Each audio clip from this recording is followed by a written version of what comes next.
And we are now live. We're live, baby.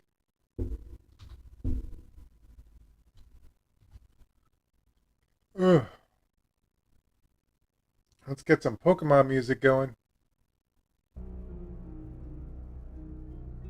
This time we're going with Legends EA, as if we're not getting enough of that. Ugh.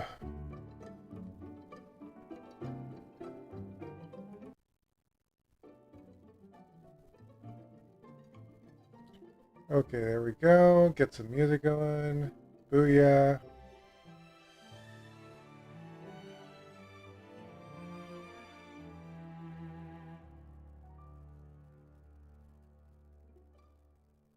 Put you there. Put you there. Get Discord up so I can tell when Carrie actually wants to talk. That works. Okay. Jeez, I think that the music is still a bit too loud. Hold on.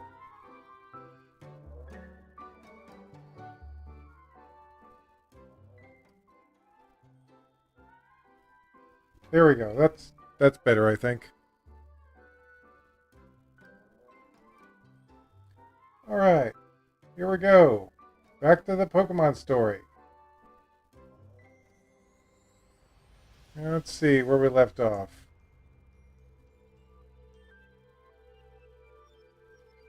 All right. Let's continue the Pokemon story. I am not going to explain anything unless someone shows up. Okay. Microphone. Microphone. Just double checking. Good. We're almost there, Stephen alerted the others as he surveyed the... Oh, get Discord up. There. Surveyed the area and his map. They were flying over a dense forest, which Stephen recognized. From below, a strange cylinder-shaped object shot up and exploded above them, releasing a thick cloud of red smoke. As the cloud covered Legend 2, everyone began feeling sleepy. Sleeping gas, Talon exclaimed. He tore off some of his shirt to make strips that everyone could use to protect their mouths and nose from the gas. Dang, he did that fast. Legend 2, get us out of here now! It was too late. Legend 2 had drifted into a deep sleep and they were plunging towards the earth at a dangerous speed. In his unconscious state, Danny was experiencing another dream, but this time it's more of a flashback. I can't talk. Flashback. He was reliving the night before and remembered how Alicia's sweet singing had brought him so much comfort. Then the flashback changed as Alicia's voice disappeared, and what had just happened became clear to Danny. He became conscious and leapt up with his head swelling in pain. Alicia! He cried out. He went to grab his Pokeballs, but just as he feared, they had been taken. He fell onto his knees and had a look of desperation on his face. Who knows how long he had been out? The rockets were probably miles away by now. Then a thought occurred to him. Did they take his Pokedex? He reached for it in his bag and pulled it out with great joy. As he opened it, the thing... As he opened it, the small silver feather fell out. Lugia, you're my only chance to save Alicia and my Pokemon. He held it up and a great light shot towards the heavens. Legend 2 was falling faster and faster. F-15, help us! Stephen summoned. Smeargle, use fly, Polly cried. There were only 2 Pokemon that could fly them to safety now. Talon and Stephen got on F-15 and Smeargle grew wings and grabbed Shelly and Polly. Legend 2 finally crashed in the woods below them, but there was a problem. Smeargle wasn't able to hold both girls, and Polly's hold on his foot slipped. She fell into the jungle of leaves, and below, not too high up, but enough to hurt. Polly! The others exclaimed. They dove downwards towards her to help her. Polly's landing was all right. The bending branches slowed her fall. Then she landed. Then she landed. can't read. When she landed, the only thing in pain was her butt. Yeah, I'll just say butt.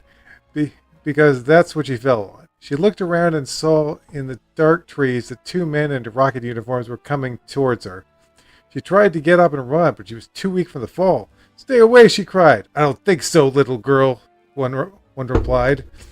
"We have orders to capture you and your friends." The others had landed in another area of the forest and were searching frantically for her. "Polly!" Alicia shouted. I hope she's all right. So, wait, that's not supposed to be Alicia. That's supposed to be Shelly. Found a mistake. "I hope she's all right," Stephen prayed. I should have had her get on F-15 instead of Smeargle." "Don't blame yourself," Talon assured. "I'm equally to blame. I should have been thinking about her more than myself. If Polly hadn't let go, the Smeargle and myself would have gone. She saved us. She saved us both in a way." They suddenly heard Polly crying for help in the distance and ran towards the plea as fast as they could. Meanwhile, Luigi appeared and flapped down next to Danny. "Thank heavens you've come," Danny said, relieved. What is wrong?" the legendary Pokemon asked. "Evil men have kidnapped my Pokemon and my cousin. Could you help me find them?" "Please," Lugia smiled and lifted Danny onto his back with his psychic powers. "Where do you want to go?" I don't know. Wait a minute," Danny exclaimed. He thought back to his encounter with Rill. Somehow, his father and sister had both found a way to reach him. He had spoken to him, even though they weren't there. Is it possible? He asked himself. It had to be. This was his only hope. Then he shut his eyes and reached out, trying to find Alicia. "Hey, it's Usurka! Hello. Welcome to the live stream."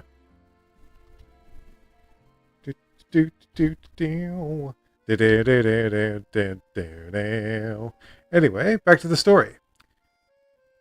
Miles away, a black van was driving down the road. In the back, Alicia was sitting on the floor. Her hands were tied behind her back, and so were her ankles. Also, she could not see anything because she was blindfolded. She was terrified, and her breathing was fast and erratic. "Alicia, can you hear me?" Danny's voice entered her heart. "Danny, is that you?" she returned. "Where are you?" "I don't know. I'm in some kind of truck or van." "Good. You're still on the road then." "Hey, it's Quellith. I am going to butcher your name so hard. I know I will. But you know who you are. Welcome to the live stream. It's time to read some more Pokemon stuff. Let's see. Good. You're still on the road. Can you give me other details that could help me find you?" "No, I'm tied up a blindfold, and You're what?" "I'm afraid. What are they going to do to me?" Don't be. I won't let anything bad happen to you, I promise. Remember last night when I was afraid?" "Yes." "Sam. Oh, thank you. Simplified name. Appreciate it, Sam." "You are Sam. Sam you are." Let's see. Yes. "Now it's my turn to help you. I want you to crawl around and make sure there isn't anyone there with you, okay?" Alicia got down on her stomach and explored the area by touch. "I don't think there's anyone else here." "Good. Now you need to get that blindfold off so you can tell me where you are." "But what if there aren't any windows?" "What if there are? Just try it." Whoops, sorry. Move the text around there. Alicia could hear something rattling a little bit away from her. She touched it and realized it was a door. She leaned up against it and felt a handle that came out from the door and went down. She pushed. Peak story. Thank you. I wrote this back when I was a teenager. That was a while ago. She pushed her blindfold around it, pulled it away until she could pull it over her head. As the cloth dropped off, she looked around. She was in a small gray storage area at the back of a big van. She was shocked to see a big man sleeping in the corner next to a bag of stolen Pokeballs. Then she saw a small hole in the door that she looked through. "Danny, we're still on Cycling Road. Oh no, what is it?" "We're leaving it now and entering Fuchsia. Hurry and..." "What do you think you're doing?" asked a deep and frightening voice. The man grabbed and forced a cloth containing chloroform over her mouth. "Danny, help me! He's putting me in..." Alicia! Danny cried. "Lugia, fly to Fuchsia City and hurry!" Hurry it is! They were off! Finally, Steve and the others found Polly. She was lying on the ground with her legs trapped under a giant tree. Looking to where the tree was fallen, they saw Legend 2's arm was under the tree, preventing it from crushing Polly completely. However, the mighty dragon was temporarily knocked out and unable to help her. She was trapped and struggling to pull herself free. "Stephen! Talent! Help!" she pleaded. "Hang on, Polly," Stephen said. He immediately brought out he brought out several of his Pokemon. As you can see, there's a few errors that I'm fixing along the way. Several of his Pokemon. "Hurry, guys! Get it off her!" he ordered. Iron Knuckle, Bronto Leaf, Crusher, Hot Spike. And I'm just going to say, and Hot Spike immediately got to work. Stephen and Talon also joined in trying to move the great tree. It only took a moment, and soon the large, heavy oak was lifted and tossed aside. "Hey, you okay?" Stephen asked, offering Polly his hand. Polly took it and rose to her feet. "My legs ache some, but I'll be okay," she said, hugging Stephen. "Thanks." "Yeah, no big deal," Stephen said, looking very flustered.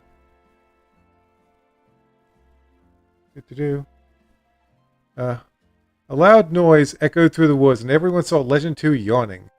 "Hey, Legend 2, are you ready to fly the rest of us?" "Oh, wait, here comes Carrie." Let me just accept this voice call. There we go. I can catch up with it. Okay. Oh, let me share the screen.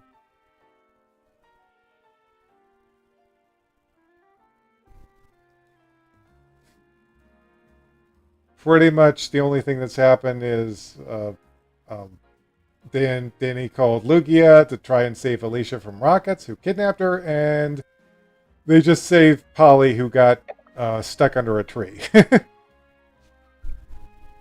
So quite eventful, I suppose. Let's see.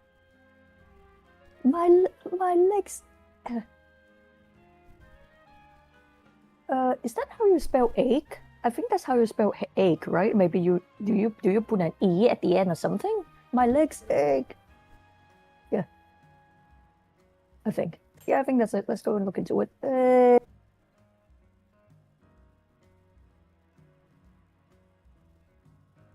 Okay, my legs ache, but ache some, but I will be okay. She said, hugging Stephen. And yeah, no big deal. Stephen said, looking very flustered. Big story. If you could, would you make this into a book? I actually have several illustrations. I don't have any illustrations for today's reading because I've been busy on another project, and I don't really have time to make pictures for this right now. But and also with the DLC hunting and stuff, it's pretty hectic. We're playing a lot of Legends ZA lately, but it would be cool if this were a book. But yeah, I'd probably be too perfectionist about it, honestly. I'd be like, no, I have to fix this part and this part and this part. I know that you can probably just make it into a book when you feel like it. I know someone who actually turned some of their favorite fanfics into books, and then later on they find out there's a typo, and then the writer was like, "I know you guys have bind my fanfic into a book, and I just discovered I have a typo." Like that. Yeah. But anyway, back to the story. A loud noise echoed through the woods, and everyone saw Legend 2 yawning. "Hey, Legend 2, are you ready to fly the rest of the way?" The dragonite wiggled her antenna and grinned. Just like when they were flying, a cylinder was thrown above them. "I don't think so," Talon remarked as he jumped into the air and swung his sword, knocking it back the direction from where it was thrown. That was how big was that thing? Yeah. Two rockets stumbled from the cloud of gas and fell down fast asleep in front of him. "Better get out of here before more showed up," Stephen proposed. They all jumped onto Legend 2 as fast as they could and flew off. They feared the worst. Lugia had taken them to Fudgsia City, but had no idea where the van went. Lugia, I promised I wouldn't let anyone happen to her. I also make another promise to this girl named Susan. I'm going to fail them both. Come now, don't talk like that. We'll find your friend Ash. I know you will fulfill your other promise. Really? Yes. Thanks, Lugia. Now be on the lookout on a black van. Wait, so Lugia is being with them? Dan can summon him with a silver wing, basically. The feather thingy. Yeah. I still don't know why it is a bird when it doesn't look like a bird at all. Yeah, but Lugia does look weird. Also, Sam says they're watching this at 2 a.m. No, 3 a.m.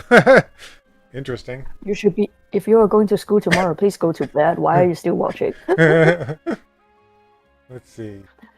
Danny pointed to a van speeding down the empty road. Lugia, there are two back doors. That's where Alicia must be. Can you open them with your powers?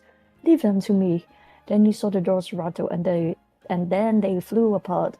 Lugia lost some altitude and began flying down close to the road so Dan could see inside. The man that had taken Alicia was looking out at them.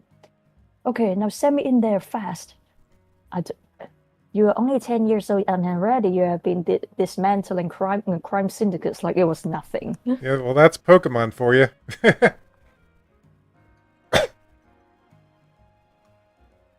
Do you think that maybe the adults are just holding back against the kids because otherwise we'll be toast? Or actually, more toasty than toast. Yes, seriously. He jumped off Lugia, but the bird's psychic powers held him, and as Danny lifted his leg, he was launched forward. The Dragonson's foot collided into the man's, and then he swept it around, knocking the man off the fence, sending him rolling on the road. Then he saw Alicia in the back. Her eyes were shut. A pair of handcuffs locked her wrists around a metal arch coming out of the wall. Her ankles were still bound by rope. I saw the pack of Pokeballs next to her. He looked back and was shocked to see Lugia was gone. He didn't have time to call him back. He quickly grabbed the balls and began releasing Pokemon. And most of the Pokemon that came out fell off the van. Tentacruel, Machop, Pikachu all came out in the balls he threw. Jeez, can you imagine? They were like, "Oh, I'm free," and ah! It's like, what am I doing here? They're like, what am I doing here? He found his Quagsire, but his slippery skin made it slid to the exit. Then he grabbed her flipper, but only held for a few seconds. She fell off and disappeared from the sight. Quagsire, no! I still can't believe ZA doesn't have our boys. The ZA doesn't have either of them. It makes me sad. By the way, do you have a plush of your sires or not really? I don't actually. Okay. Lugia flew down and picked the slimy Pokemon up with his mind power. Also, it appears to have caught all the other Pokemon that had fallen out. I thought you had left me. I will never leave until my job is done. Please take these balls to safety.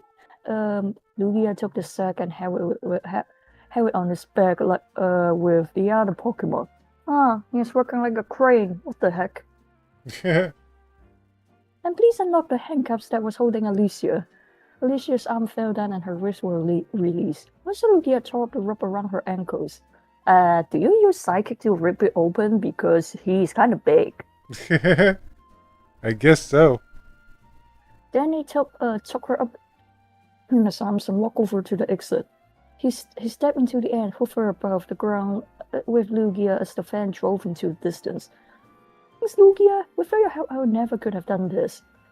You never would have given up. Your will is too strong, Lugia assured him. Say lower, all the Pokemon, Pokeballs, and humans to the ground. It will take me a long time to sort out these Pokeballs. Don't worry about... Don't worry. These 5 are your Pokeballs. Lugia levitated 5 Pokeballs to Danny and he took them. I'll return these Pokemon to their rightful trainers. With that, Lugia flew away while smiling back. Thanks, Lugia! Danny waved. Elsewhere in Fuchsia City, Steve and the others awaited Danny's arrival by the gym. Hey, it's Choco Milk! Hey, Choco Milk! I could go for some Choco Milk right now. That sounds tasty. What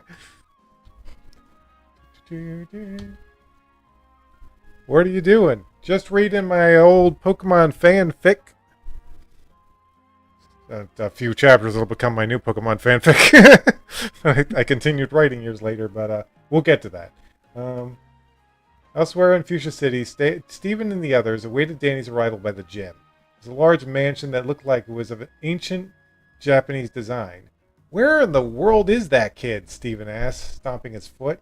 Even after that time we wasted in the forest, he still isn't here? And we took the long way.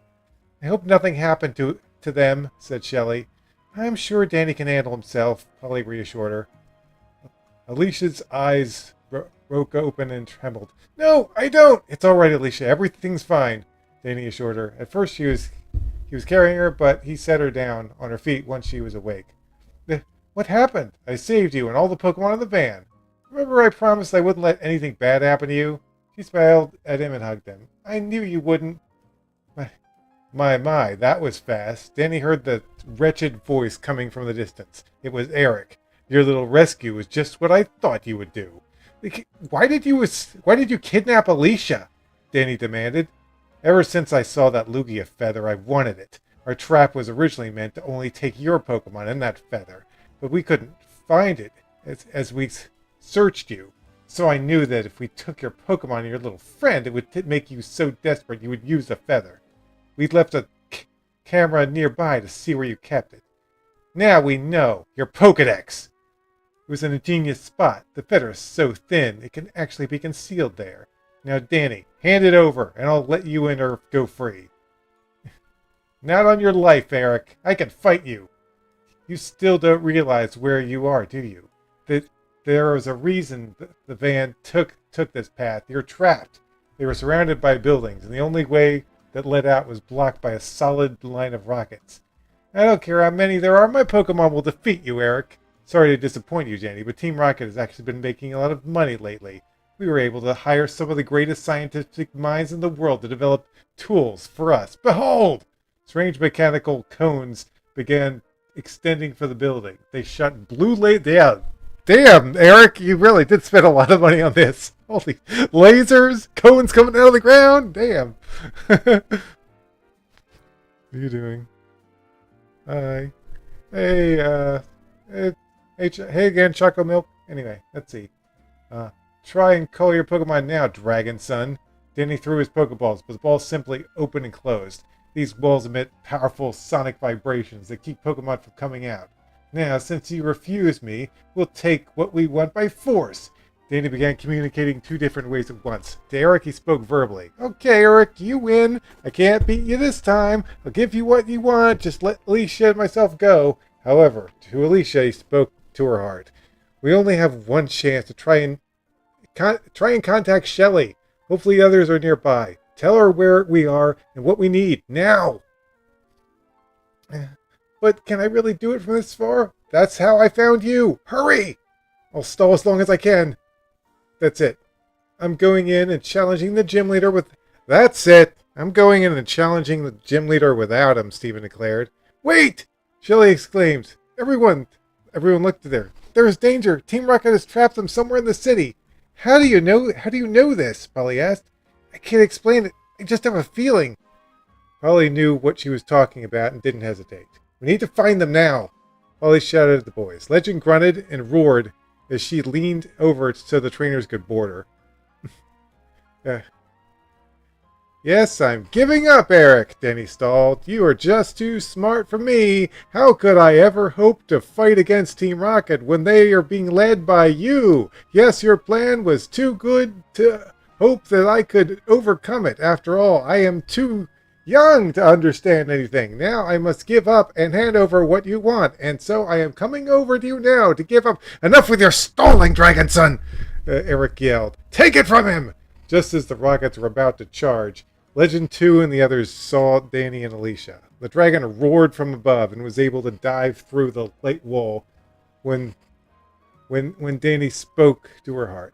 You'll go into your ball and you go through there, destroy the wall. What was that? Okay. You'll go into your ball if you go through there. Destroy the cones on the buildings first with thunder. Lightning rained from the sky and struck the buildings, destroying the devices. As the light wall collapsed. You know, honestly, based on the Pokemon anime, I would not be surprised if Team Rocket did make a device like this that prevented Pokemon from coming out. Prepare for trouble. Like you pulled a Sanson accent just now. Also, what are they going to do? Did they just sell the Pokemon on black market or something? Pretty much, I think. Let's see. The light wall collapsed. Danny released all his Pokemon and Legend 2 landed. You have to the count of 10 to clear out, guys, Danny warned the Rockets. Or all my Pokemon fire attacks so powerful you'll all be sent into orbit. 10, 9, 8, 7. The Rockets panicked and ran into each other. They looked like ants trying to escape a rainstorm. 1! Alicia grabbed Danny's arm. Don't do it, Danny. They're leaving. Danny looked puzzled and then he smiled at her. I guess you're right. In no time, the Rockets were gone. And, Moofy is trying to climb on me. We are going to do a kitty showcase if this keeps up. Heroes marched on to the gym. And so ends the biggest pain in my ass chapter in my entire story. Congrats, you survived it. Ugh. It's just, there was a lot of, ugh. I honestly wanted to take out the whole talking to hearts thing, even though I already established that's a thing that can happen, because I didn't want it to like become commonplace thing that happens all the time. But it just kind of made the chapter not work at all, so I had to leave some of it in. Anyway. Everyone talking to each other like they have gears, or maybe just using the blue water, using telepathic energy to sending words to each other in their heads, and everyone is staring intensely. At last, they were all together and in front of the Fujia City Gym. It was a giant building that looked like an ancient Japanese mansion. None of the other gyms look anything like it. We need to be careful. Stephen warned. I heard from Jack that this place used to be a ninja training area. They opened the doors and then he stepped inside. At the exact moment, a dozen darts zoomed past his face, digging into the walls on his right. This place is not too safe, Danny said, nearly fainting from shock. But Talon caught him. It's too risky for everyone to go, Stephen informed. Talon, you stay with the girls. Danny and I will go in by ourselves. You're only 10 years old. Like, as long as you have Pokemon, you could do anything, regardless of age, apparently.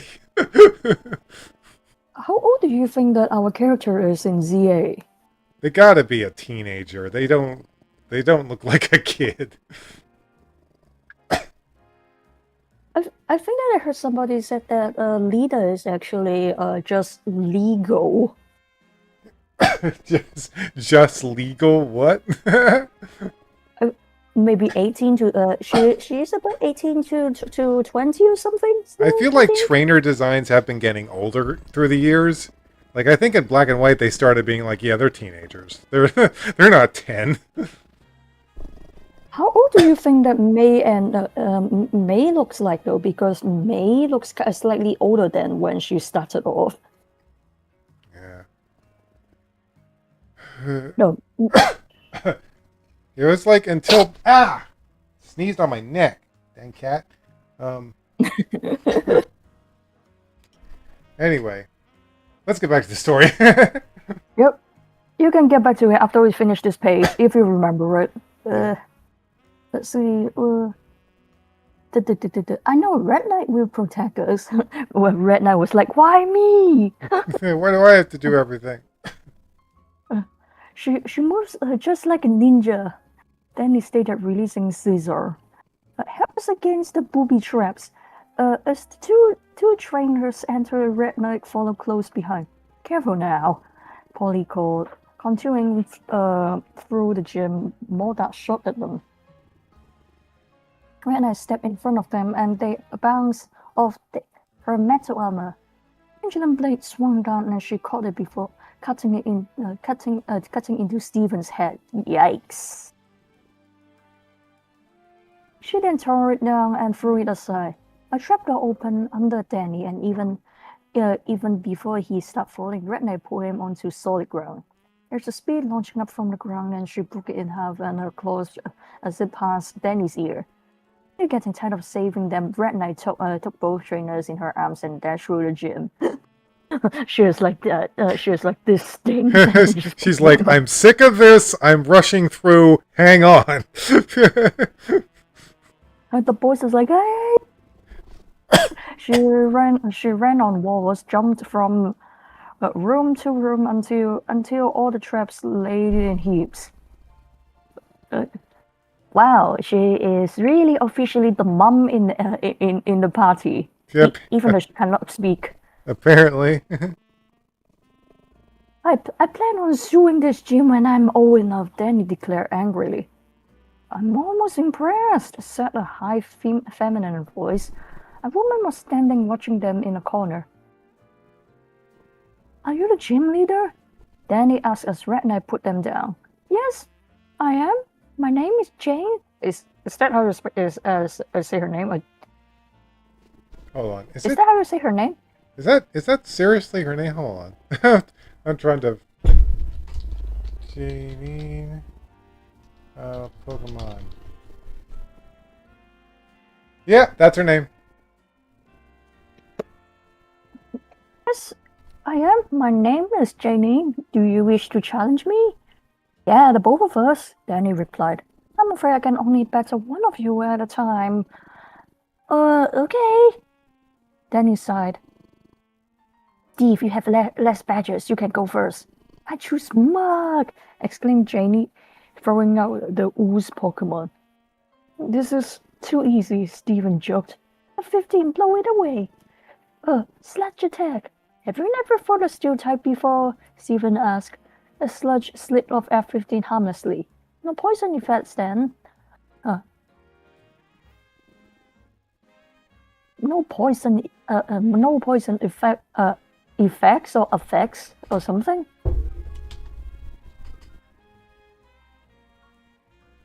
No poison effect. No poison effect them. Affect them, maybe. Oh, right. No poison affect them. Now F15 Sky Attack. 15 began charging in a ball of radiant red light. Mug Acid Armor. Mug became covered by a strong silvery armor. F15's area attack seemed to be hit a solid wall of steel when it hit Mug. Get through that, Janine laughed. Steel Wing. Metal Bird took swing after swing at Mug, and for a while nothing seemed to happen. But a small crack suddenly appeared in the armor. There! F-15! Drill pack the crack now! Mug's acid armor collapsed as F-15's beak drilled through. The pile of poison collapsed into a puddle. I like that. That's nice alliteration there. Pile of poison puddle. Janine screeched. Oh, well, hand over my badge, Stephen demanded. It's like Stephen has got the super advantage against this in this gym fight.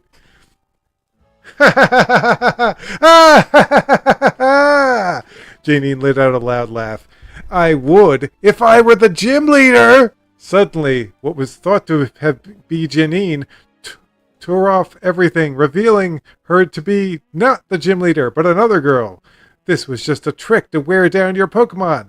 I just pretended to be a gym leader to fight you. Now you have to find the real gym leader. But be warned, there are others in the gym like me.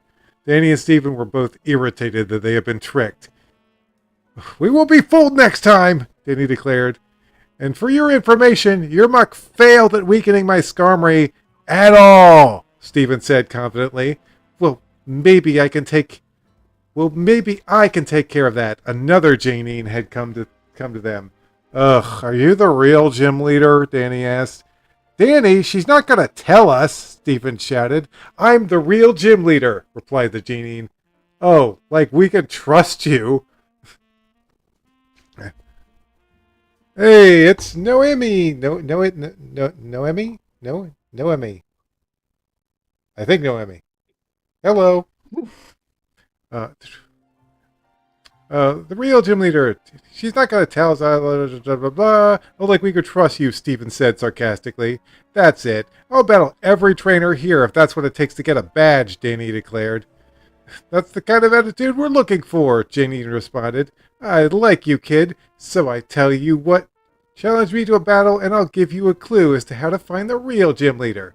This time I'm telling the truth, and just to prove it, I'll reveal myself. Once again, the Janine was revealed to be a different girl.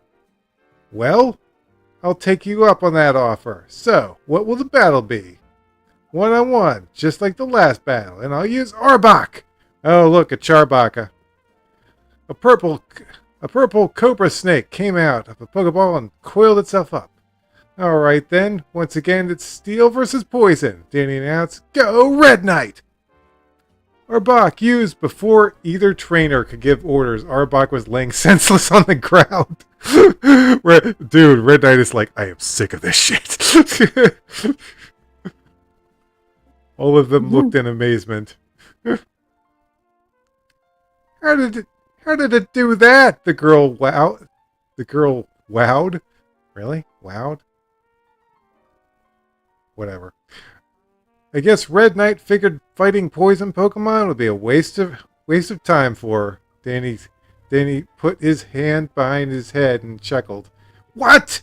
A loud cry of outrage arose from the gym, and another Janine jumped into the scene. How dare you disrespect my Pokemon gym with such talk? But it's the truth. Poison Pokemon can't do a thing to Red Knight, Danny answered. I will not stand for this. This childish game ends here. I am the one and only Janine, and I will accept both your challenges, but only if I can battle your Caesar and teach it some respect.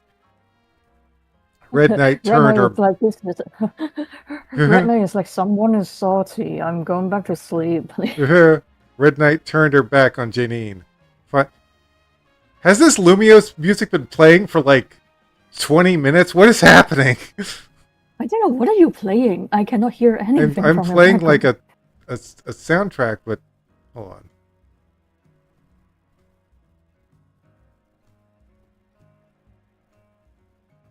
Oh dear God, there's multiple Lumiose versions. There's a Lumiose version. There's a Lumiose version. Yeah, let's get out of Lumiose. Do you want to play the one that we hear in Arceus? Maybe some, I don't know, Japan. Here we go. Japan Xeno music or something. Okay, we're in Quasartigo. We're in Quasartigo now. Anyway. You're asking. Stand for this, blah, blah, blah. Teach it some respect. Red Knight turned her back on Janine. Fine, you're asking for it now, Danny smiled. I'll fight you first, and since you want to battle Red Knight, I'll let her start it. Okay, and since this gym seems to offend you, we'll fight outside so I can humiliate you in front of all your friends. Talon and the others stood on the sideline as Danny and the gym leader prepared to battle. This is an official gym 2-on-2 battle, declared the ref on the sidelines. The gym leader is not allowed to switch Pokemon, but the challenger may switch at any time. This match has begun! Go forth, Ariados! A spider came from Janine's Pokeball. It was the size of it was me. Sorry about that. It was the size of a big dog. That was, Yeah, you're like, I don't want a spider the size of a big dog. Yeah! Man, can you imagine if the old bugs from like Jurassic period and before came back, and then we probably would scream our hearts out because the spiders are too damn big. Mm-hmm. Okay. The yellow and purple striped legs, a spike coming up from his head, and a red, black, and orange stripes on his body. Aridos, the evil form of the Spinarak, the long-legged Pokemon. Its spin stings not only from its rear but also from its mouth. It is hard to tell which end is which. I think that you got a typo with there. It is hard to tell. Oh, yeah. Got it. Alright, Red Knight, Metal Claw, now! Red Knight's claw shined white, and she raised it above her head. Arido spiderweb the claw! A sticky white web shot out from Arido's mouth and wrapped around Red Knight's claw. As she ran in, Arido's size jumped sideways and Red Knight missed. Pull the web! The strand of web tightened and pulled Red Knight off her feet. Oh no! Stephen clenched his fist. This isn't good. What is it, Stephen? Polly asked. Gyarados has the perfect way of dealing with Red Knight. What do you mean? Alicia said, confused. Yeah, shouldn't Red Knight be able to break free? And Shelly, Red Knight is one of the strongest Pokemon I have seen. No, you're wrong, Stephen replied. It isn't Red Knight's strength that gives her the advantage in battle. It's her speed. Her attacks with such speed, she doesn't need much physical strength. I don't get it. Here's an example. If you imagine if a mountain were to attack you, sure its size and power seem threatening, but it wouldn't move fast. That's an allegory. Yeah. Imagine if a piece of the mountain, like a boulder, was put in a cannon and fired. With the combined mass and speed, it would cause large amounts of damage. I see. So, if the mountain is full of power of Red Knight, but she is storing away most of it and losing bits so fast that it causes just as much damage.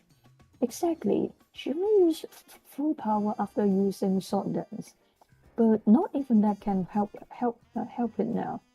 Why not? Polly asked. Because Sword Dance requires spinning motion to work. Does it though? In the game, she just charge up and then that's it. It's kind of an anime thing. Sword Dance is always required the Pokemon to spin in the anime. Oh, okay. If Red Knight did that now, she would have just got the web twisted around her. Nice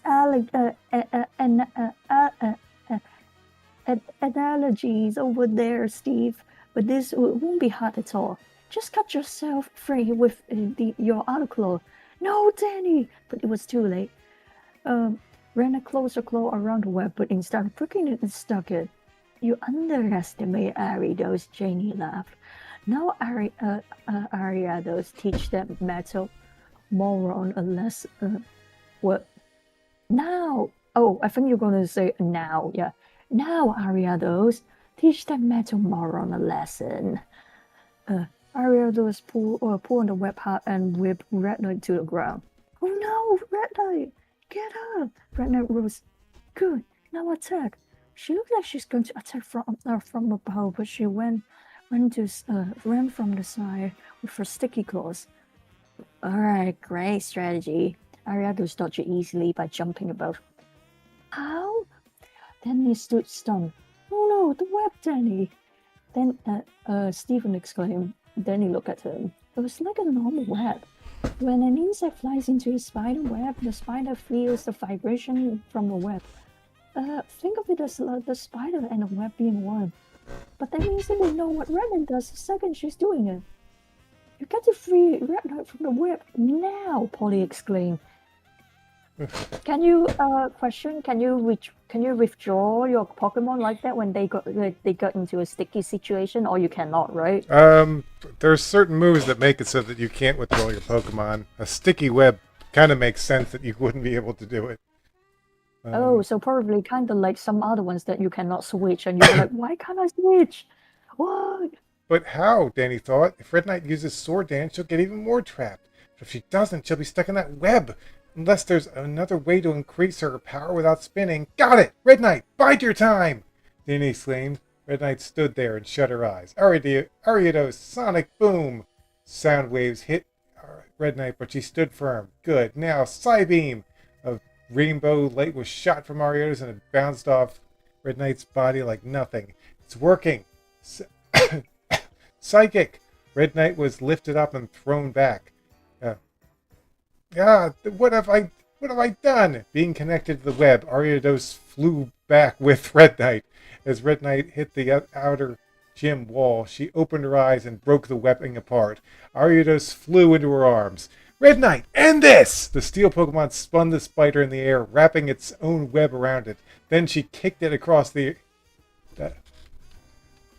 area, and it hit against a tree branch. Ariados unrolled out of the web and swung left and right like a pendulum.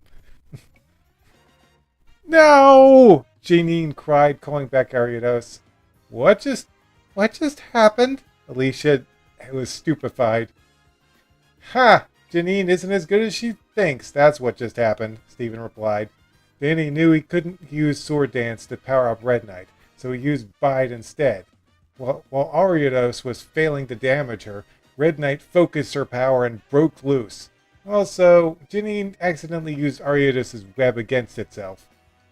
Now what are you gonna do, Janine? Danny smirked. Red Knight is just getting started. Go give her one. Go give her one for me, Danny. Alicia cheered. Danny. Yeah, I think that was a typo. You were like, what was that? Yeah, go give her. Go give her. And then he blushed and he grimaced as she did so. I will defeat that bug. Mark my words, declared Janine, and I'll start by burning it. What? You have a Pokemon with fire attacks? Danny asked, shocked. That's right. Come on out, Nidoqueen. Oh no. You got a typo with go giver. Go giver? What? You like go give her one for me. Oh yeah. Yeah, that one. And then I think we haven't seen Nidoqueen and Nidoking in ages. Oh hey, it's Withered Bonnie. Hello Bonnie, welcome to the live stream. Where were you guys anyways? Because I'm checking the chat, but I don't see anyone watching it. That came from the vertical stream, I think. Okay, I could go over and look into it. Now, what are you going to do? What are you going to do? Red Knight is disconcerted. Blah blah blah. We did the fire attacks. Nidoqueen come out. Okay, Nidoqueen. Oh no, Nidoqueen is capable of learning at least one attack of every type, and I know for a fact that she can learn Flamethrower and Fire Blast. So what? Danny gave a loud laugh. So what? It can't burn what it can't catch. Red Knight, agility! Nidoqueen, Flamethrower! Red Knight skipped around so fast she looked like a streak of red. Nidoqueen was unable to land one fire attack successfully. Now Red Knight focused energy! Red Knight stood in one spot in a deep meditation. Do it now! Nidoqueen, Flamethrower! Janine exclaimed. The fire was closing in on Red Knight. This match is already over! You're right, and I've won! Red Knight! Slash quick! Danny declared. Red Knight disappeared in a flash and reappeared on the other side of the gym in a crouching position. The flame coming from Nidoqueen's mouth dissipated into nothing, and she fell towards the floor. Impossible! Janine gasped with her eyes open wide. But how? Polly shuddered. Like I said, it's all about speed, Stephen answered. I don't even know what happened, but I think Red Knight ran to the right of Nidoqueen and cut a deep wound into her stomach. How can you tell? Alicia asked. Look at Red Knight's left wing. Stephen pointed out the wing that they had just noticed that badly burned. That's how I knew which side she attacked from. I lost. Janine's mouth dropped. Oh yeah, only one more badge now. Danny threw his fist straight up. Now it's my turn. Stephen stepped forward. Janine, since you lost so badly against one steel Pokemon, I won't make you fight mine.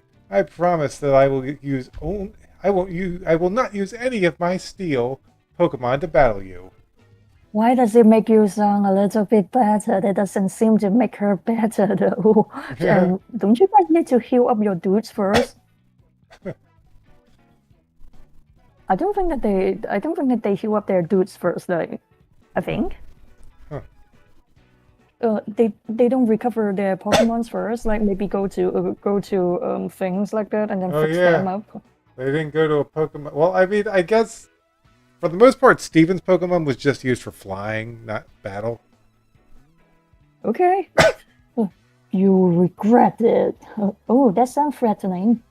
Let's begin. We'll see how she handles the heat. Come on, Hot Spike. Fire. Oh, well, in that case, I choose Quillfish. Janie's Pokemon was a blue ball with short spike covering its body. Is that the one that we saw in the DLC, by the way? Maybe? What, that one with the spiky look like a blowfish? Oh, yeah. It had a flat beaver-like tail and yellow stomach and fishy legs. Compared to a hot spike, it was a shrimp. Quillfish, the balloon Pokemon. To fire the spikes, it must inflate its body by drinking over 2.6 gallons of water all at once. That's a very specific amount of water. Yeah, it's a very specific amount of water, yes. This is gonna be over fast. Then he said to himself, I hope not, Jenny, Stephen responded. I've been looking forward to this battle. I won't disappoint you, Janie grinned. Quillfish, water gun, hot spike, earthquake. Should beat this poison type with no problem. Let me look it up then. That little guy looks exactly like Quillfish. I cannot spell. Wait.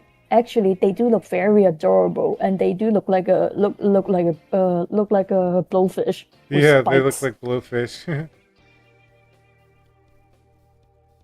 Hold up, let me just. Oh, this is a bad time. Okay. Hot spike, earthquake should do this Pokemon poison type no problem. Curious waters are tapped by the hot spike, but did a little. A stone on the floor and it shook open large cracks. Quillfish, extend your spikes to the floor. Hold up. Let me just woo. Okay. I don't get it. What did you do that for? What is it trying to do?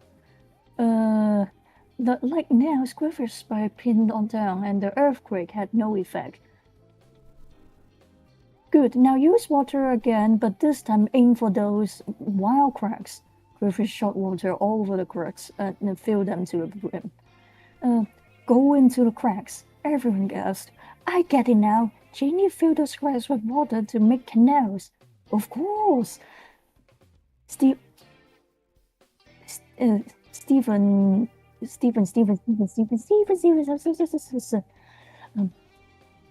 was enlightened. Now Quillfish can swim in the water and then only come up to attack. That's right, Janie winked. A great strategy, but Hotspike can just thunder punch at the water and hit it. Not if he's under constant attack. Pin missile. Needle of light were fired at Hotspike and the source kept changing every second. Quillfish was swimming around like mad. Hotspike used thunder punch. That attack is weak. Maybe so, but not so. Hydro pump. Let's see. What? Stephen cried. In a second, the can of water disappeared and a fully expanding Quillfish jumped up. With his mouth open, the wide water exploded out in a single shot. That's a nice one. Hotspike felt like he was getting hit by a boulder of liquid. The fire Pokemon fell in defeat. Guess I showed you, Janie bragged. Maybe, but I have a feeling you showed yourself too. Look at your Pokemon.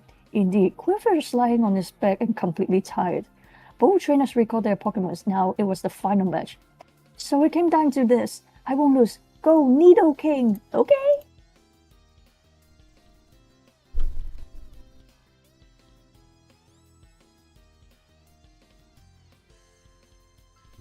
Seriously, what happened to the hamster Pokemons anyway? Because we have been waiting update on them. Hamtaro. Are they actually hamsters? I don't think they do look like hamsters, but they don't evolve.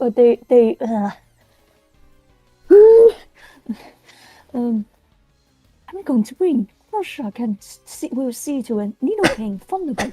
Oh please, dodge it, Crusher. Crusher jumped aside to dodge Nidoking. Good, now you serve. Wave a beer and Crusher roll it across the gym, but before they could reach Nidoking, all the water spread into the cracks. Look, your soup was eaten up by the cracks you made. I made. Is it? Did he make the? I think that she made the cracks though. I think the cracks were made when Steven's Pokemon used Earthquake. Oh, okay. Let's see. Oh, that's okay. Exactly. What? But if your Pokemon goes in Nidoking, we'll just use Thunderbolt. Go into water, Crusher, and go dive deeper when I shout. What is he doing? Then he asked himself. Crusher jumped in. You fool! Nidoking Thunderbolt the water. Crusher, dig now and come up after. Dig? Polly said, puzzled. Electricity surged through the water. It's over now. You better fish your Pokemon out, Janine pitied. Hydro pump, Crusher! Huh? Janine cried. The floor behind Nidoking broke, and Crusher leapt out. He shot a water blast that knocked Nidoking backwards. He tumbled into a crack which widened so much that he fell in entirely.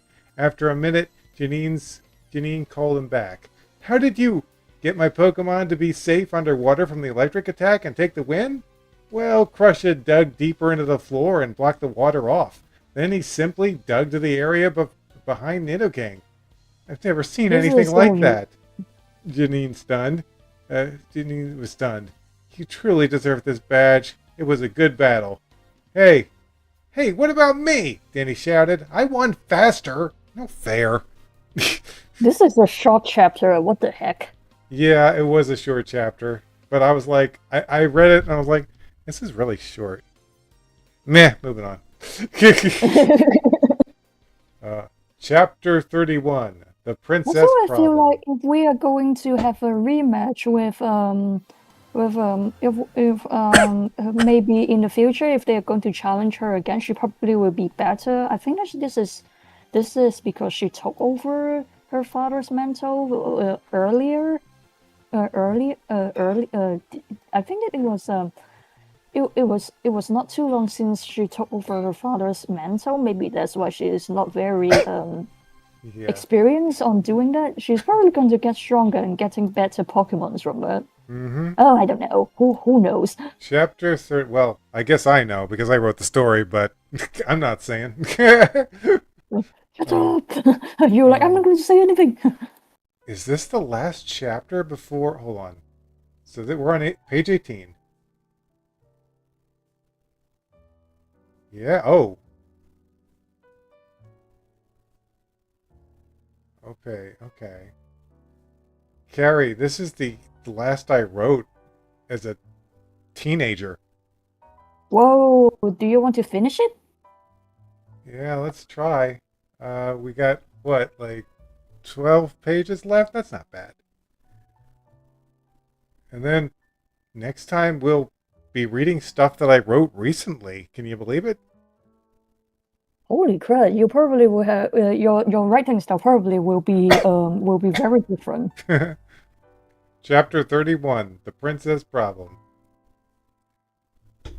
For a second I thought that it was like, hey, we got to France already. Yeah. The young group were now saying.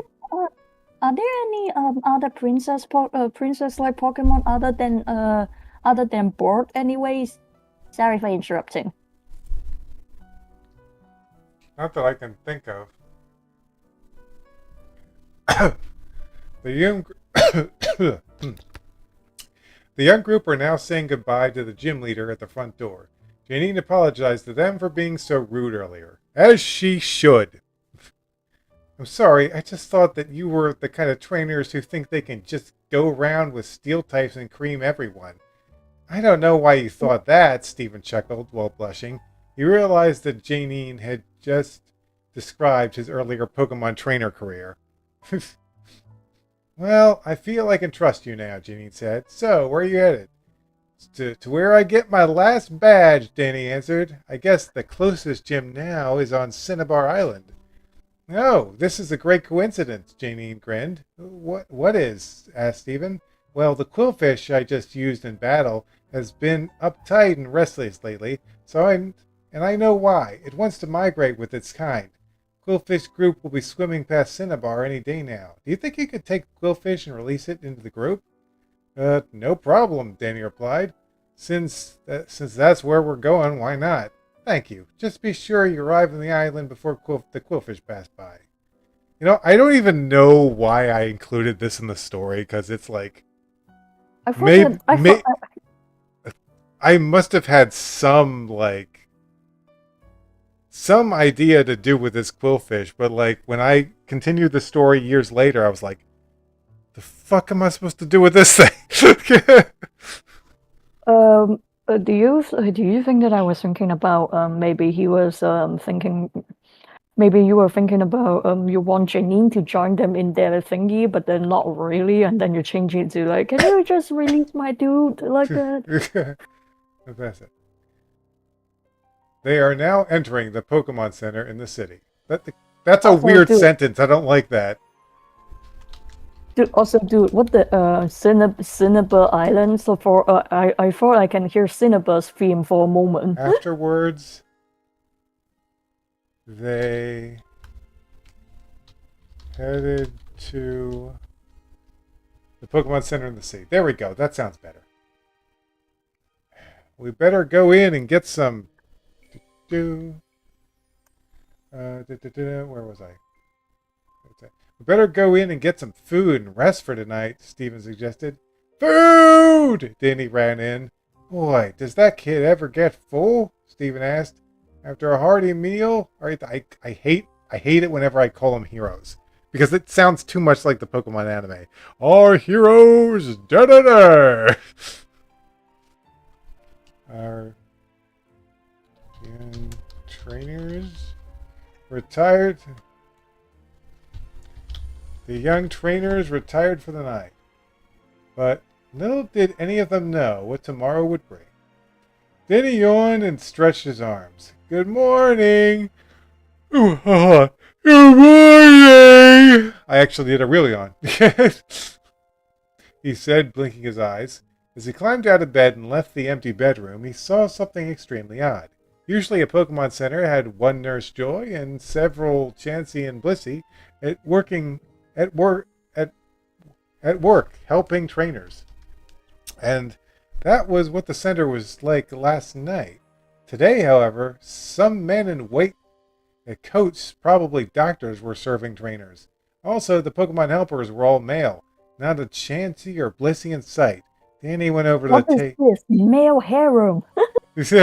Danny went over to a table where his friends were sitting.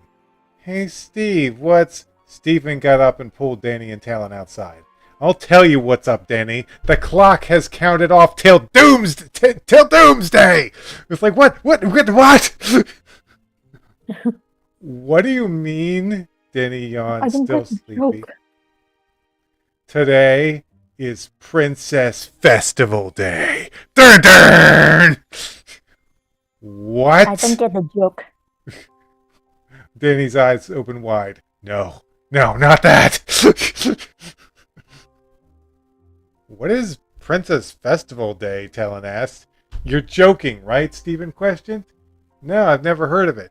You're lucky, Talon, Danny replied. I've had to go through many a Princess Festival. Once a year, around this time, Princess Festival Day is held. On this terrible day, women and girls get total control. They get free refreshments, bargains on clothes, and the most humiliating thing of all, you guys have to do everything we say, Polly finished. Danny's head slowly jerked to look back, as if he was afraid to see a ghost. you guys have something like that in where you live? Maybe because it's a girls' day, and then you're like, Mom, no. We just have Mother's Day. What? That soon? We just when it comes to like celebration of girls' days in America, Mother's Day is what we have. Yeah, I thought that it was in May or something, and you said it just now, and I'm like, wait, No, no, no, no, when? no. I'm saying like that the only holiday we have that celebrates women is Mother's Day. I thought I was like, do you celebrate the Japanese Girls' Day in America too? What? Like that? Oh, damn all the Yeah. yawning. You get free. Blah, blah, blah. You guys have to do everything we say. Now let's get shopping. Ugh, Danny said. Danny moaned. Miles I can away, see you back can in. I see that you actually put in your frustration with your mother doing a shopping spree in shopping malls in there. Yep. Miles away, back in Celadon, Susan sat alone outside the gym. The other girls who worked in the gym were out enjoying the holiday. I bet Polly is having fun right now, she sighed. Susan! Eric now stood in front of her. The jerk. Blushing, he gave her a blue small box that looked like a box that held a piece of jewelry. She took it and opened it to reveal the most wonderful thing she had ever seen. It was a necklace with a thin golden chain and a flower shape hanging at the bottom, made different colored stones. It's beautiful, Eric. She put it around her neck. Eric looked frozen solid and was still blushing. Susan stood up and looked at him closer. On a hill behind some bushes, someone was watching them. So, Always being creepy. so the leader of Team Rocket has a girlfriend. This could be useful. And there we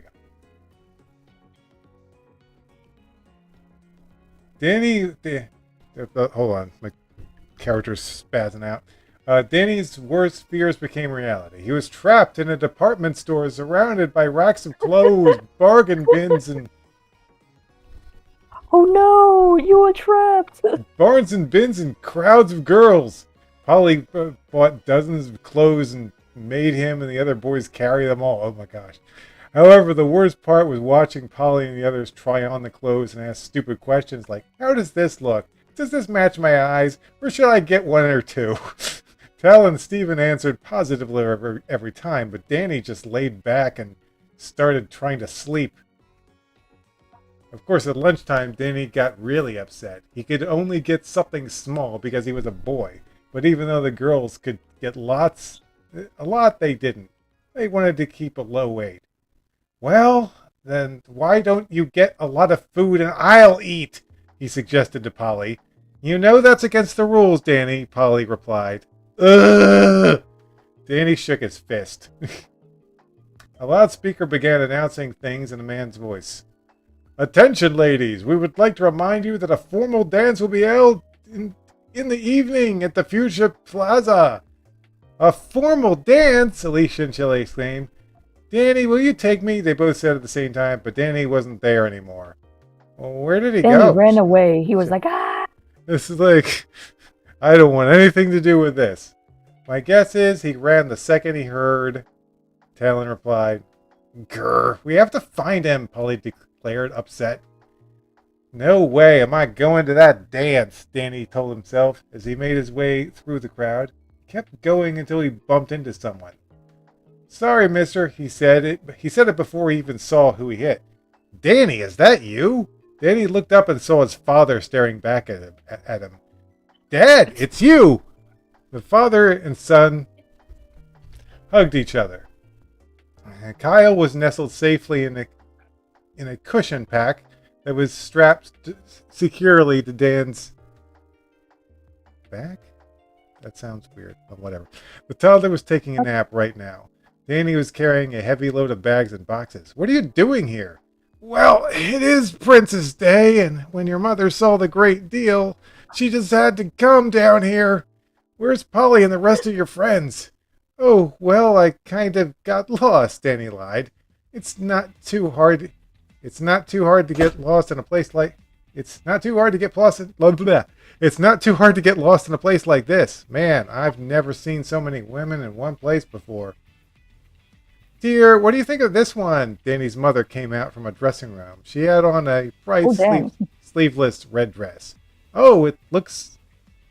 Uh, oh, it looks. I don't know why us is here. It looks good on you, Cass. Danny struggled to. Danny struggled to compliment her. What?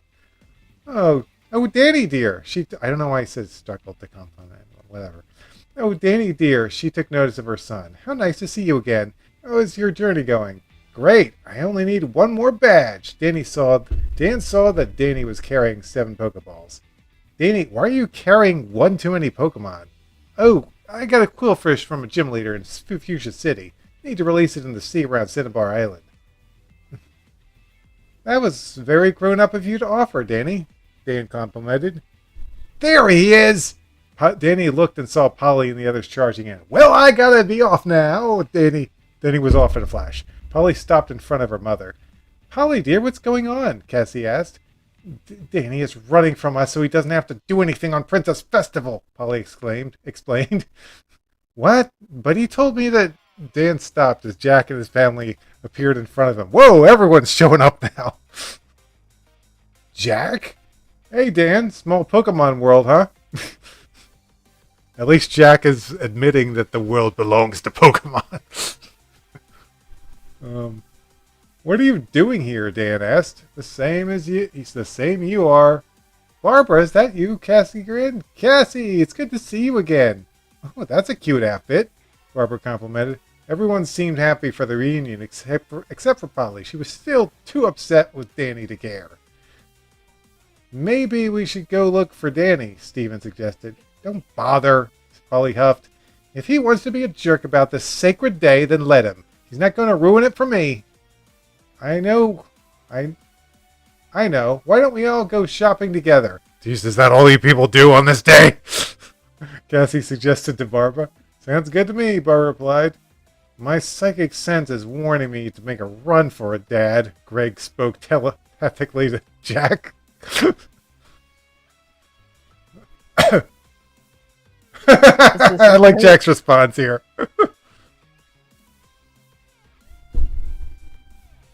Your turn, Carrie? Yeah, sure, no problem. Oh, geez, wait, let me just change this yeah, you have been reading for me for quite a while. Thank you so much. Yeah. It'll be interesting.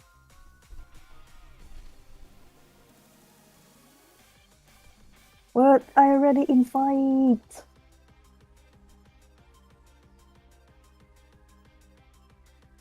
Hold on, let me just. I was multitasking at the same time. Elect leader. Okay, elect. There we go.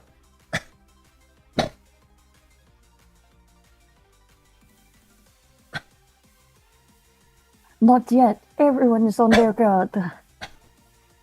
The girls seem to be staring at the boys if they would pounce on them any moment's notice.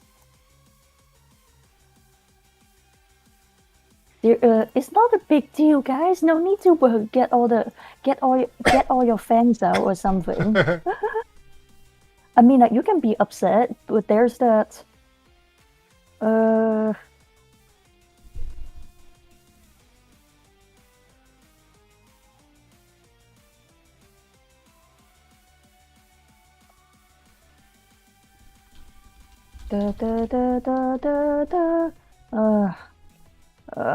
Let's see. Let me just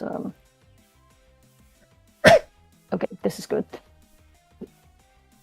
Okay, where we Susan and Eric were having a picnic on the hill with you missed this part. Not yet. Jack responded with caution. They're on their guard. The girls seem to be staring at the boys as if they were pounding. Oh, that's right. You didn't read this. Never mind. Okay.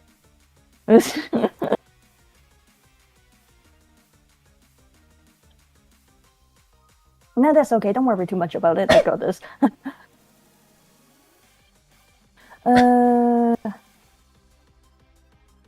Susan and Eric were having a picnic on the hill with long grass that whipped back and forth.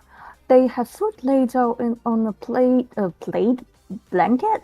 All of them had their Pokemon out eating with them. This is good, Susan said, taking a bite of a sandwich. Eric, I'm really glad that you came today. Everyone at gym left early. Oh, we're getting an interesting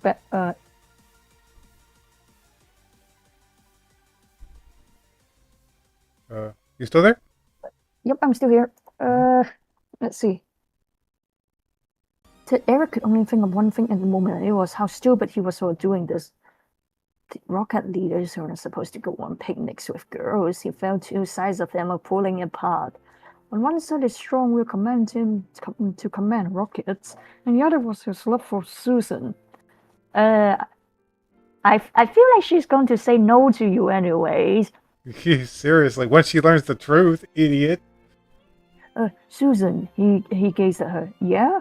Why do you like me? I'm with Team Rocket. I thought you hated it. I do hate them, but I like you because deep down you are not like Team Rocket. You got a typo there. Deep down inside, yeah, okay. What's up with people speed typing and autocorrect them into something like that? What do you mean? Eric sounded like he almost insulted from her reply. Why do you feel insulted? That's the truth. Yeah. Alright, I can finally move back into this. The day that you saved me in the park, I saw something inside you. It was good and not bad, which is why I felt so badly about you getting hurt. Not to mention you saved me. I'm not good, Eric thought to himself. I can't be. Can I? He shook go with the truth and came to no conclusion. You don't know me. Eric told Susan. I do know you because I knew the second I saw you that you were someone special. Susan stood up and so did Eric. It was a sudden impulse, and Eric didn't know where coming from, but he wrapped his arms around her. But, don't ever leave me, Eric. I promise. Evil eyes were sparring on the couple. Team Rocket will be mine. The spider laughed softly. Back in the city, the girls continued the shopping while Jack gets Dan updated on Danny's progress. Now this would be Meow then. Wow, my son is backing some serious power with his Pokemon. I didn't realize he had gotten this good this fast. It is peculiar, there's no doubt about that, Jack responded. I can't explain it myself. So Polly, do you think it would look good on me? Shelly asked. She was going to try on an indigo skirt. Yeah, sure. Has anyone seen Alicia lately? I saw her go in that direction, Linda answered. She said she was going to get some food. Food sounds good about right now, Stephen moaned. He was very, very bored. Oh, I'm not so sure. That's why she left, Polly thought. Oh, where is he? Danny was, Alicia was in the middle of a crowd. She was holding an ice cream cone and licking it constantly. Danny! She called out, hoping he would answer. Danny was hiding behind a building with his Pokemons, and they were eating some food and he had bought. All his Pokemon were eating up, but Red was standing on the side. This is a great hiding spot, right, guys? All his Pokemon except Red Knight nod. There you are! Alicia ran over as she saw Danny. Oh, you found us. Danny sighed. Danny, we've been worried about you, she said. I can take care of myself, he replied. Danny, relax. Sit down and have something with us. Well, okay. Alicia joined them and finished her ice cream. Danny, why did you run away? Well, Danny put his arm behind his head and looked baffled. I just don't like Princess Festival. Every year, Polly does the same thing. She makes me do everything she wants.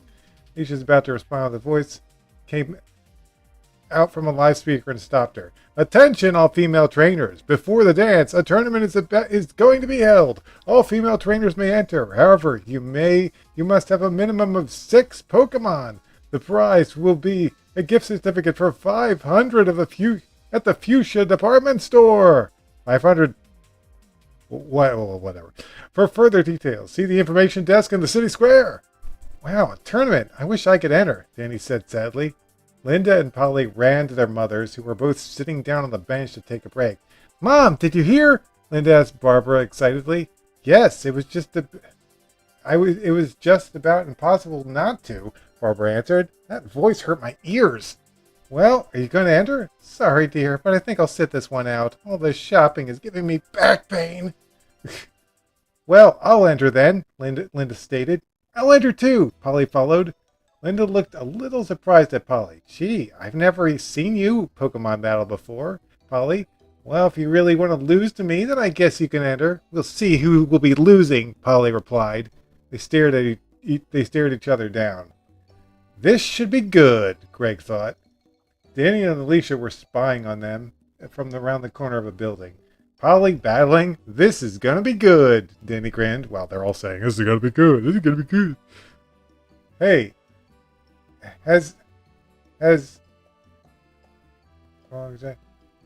what the? Hey, has anyone seen Arcanine? I let her go for a walk and she hasn't come back yet. Excuse me, miss. No. The man spoke to Linda. Is this your Pokemon? He had an Arcanine at his side. You need to keep this Pokemon in its ball or on a leash. It was digging up the ground on the stadium. Oops, sorry about that. Linda chuckled and recalled her Pokemon. After signing up, Linda and Polly entered a... The rest of this chapter is just going to be battles, isn't it? You're like, I mean, like, if you want to take a break from and go watch cartoons, you can pause it at some time. Sure. Do. How long have we been doing this? An hour, 36 minutes. Really impressive. Also, your character looks very angry. I have no idea why. Yeah, I just stopped him from being angry. Let's just continue on for now, I guess. And just start Circular Stadium. A big monitor screen randomly lined up the competitors into battling groups. Polly and Linda were not assigned to each other in the beginning. All the battles before the finals were 2-on-2. The final match was to be 6-on-6. The stadium was rather large. It was filled with people in the battleground of a desert-like area with rocks scattered around. Linda was up first against a 10-year-old girl. Go Diglett! The girl shouted. Go Arcanine! Linda cried. Linda's like, I will fucking kill your Pokemon! Little girl. Dig underground, ordered the girl. Arcanine, you dig too. Both Pokemon burrowed deep under the soil. For about a minute, it was impossible to tell what was happening, and the earth began shaking. What's going on? Is it an earthquake attack? Asked the girl trainer. No, my Arcanine was just using extreme speed to dig faster, Linda replied.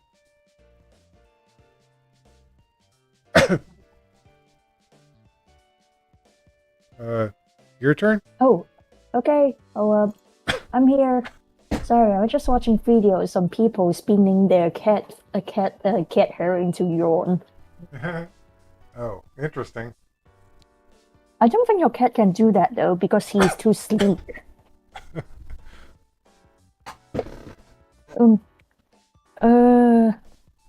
No, my Arcanine was just using extreme speed to dig faster. Linda replied. What? Arcanine broke out of the ground, leaving a thick cloud of dust.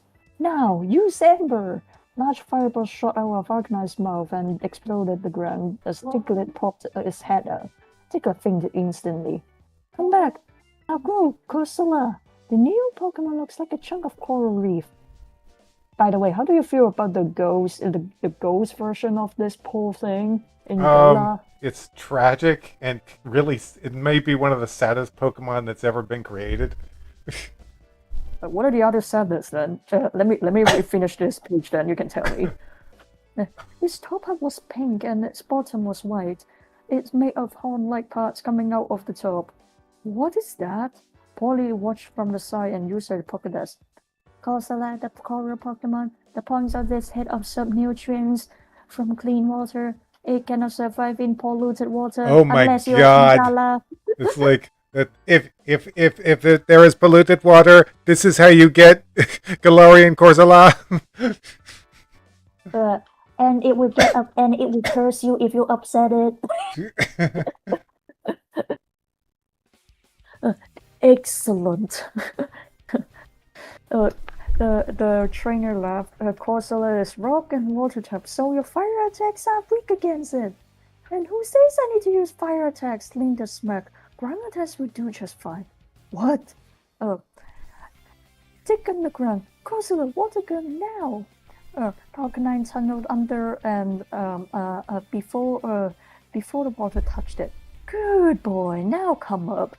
Arcanine broke the ground and knocked Corsola back. Use recover. Corsola's damage was removed and it got back up, ready for another round. Alright, it may be able to heal itself as far as damage goes, but let's see how it does when it's paralyzed. Use Dragon Breath. A smoky flamethrower ignites from Arcanine's mouth and headed for Corsola. Don't think so. A cold.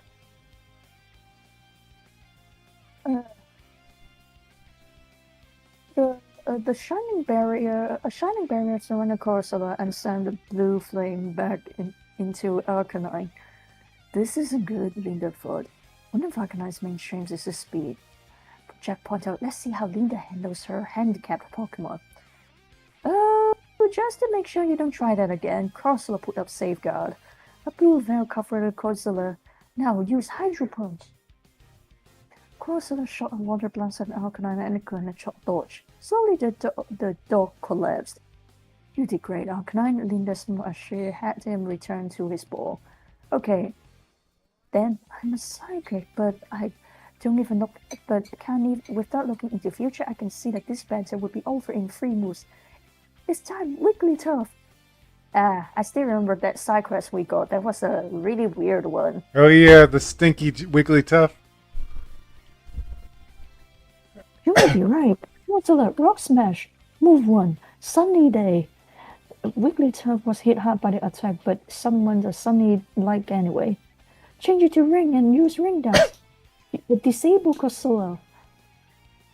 Wigglytuff stretched its arms forward and Corsola was leaped off the ground by a blue field of light. Wait, can she do that? Can they do that? Wait, can they use Psychic? I think that they can. Yeah. Corsola. Now, Wigglytuff, finish it! Sprites of light entered Wigglytuff and it shot a solar beam from its mouth so bright it made Corsola vanish in the light. Oh dear. Geez, talk about overkill, as Stephen pointed out. Solar beam is strong against both of Corsola's types. The trainer picked up Corsola after the explosion was over. Looks like this round goes to Linda Syra. The announcer declared the next match is Polly Dragonson versus Helen Adams. Oh my gosh, Helen Adams is the most basic name. Can you think of something better? Like Jill Adams. Jane Adams. Let's see. Come on, Polly. You can beat her. Polly's parents cheered on. Polly walked onto the battleground, blushing but smiling. Her opponent, Helen, was her age. Had long, wavy brown hair, short skirt, and small glasses. Start the match, shouted the announcer. I'll use my Tauros, Helen announced, bringing out her bull Pokemon. Okay, then I choose Girafarig. Tauros, take down! Tauros charged at Girafarig as the ground thundered beneath its weight. Girafarig, stomp attack! Girafarig leapt in the air and Tauros came down to a halt under it. As Tauros came to a halt under it, Tauros, icy wind! Upward! Upward, then move! Girafarig began coming down with its front hooves, but it was met with a frigid wind that slowed its fall. Tauros easily evaded the blow. Wow, Polly said. Helen turned it completely around on Polly, Stephen pointed out. Okay, fine, Girafarig, speed up with agility! But Polly's Pokemon galloped about, increasing its speed. Tauros, pursuit! Tauros dashed and began gaining on Girafarig. No, that's a dark attack! It's Girafarig's one weakness! Greg realized, sounding alarmed. Ha! Talk about an amateur move, Jack laughed. What do you mean, Dad? Greg asked, as if everyone looked at Jack with a confused look. Any experienced trainer knows that weakness and resistance isn't everything. Just watch this. Tauros was finally close to Girafarig, and it attacked with pursuit. However, it seemed to merely tap Giraffreg. You see, though Giraffreg's weakness to dark pursuit is a special type, a special attack, and Tauros' special attack strength is a joke. That's true. Let's see. Thanks for getting your Tauros close to Giraffreg, Helen. Polly smiled. Now, Giraffreg, crunch! Giraffreg's back head bit onto one of Tauros' horns. What? Helen exclaimed. Finish it, Giraffreg! Rock smash now! With Tauros' still held tight by its other head, Giraffreg ran towards a tower of rock and spun about. The action slung Tauros against the rocks, breaking them and flinging Tauros away. Yes! Polly yelled silently. Oh, well done, Jack complimented. Wow, Polly used her Pokemon's second head to her advantage. Yeah, okay, I gotta admit, that was pretty cool writing right there.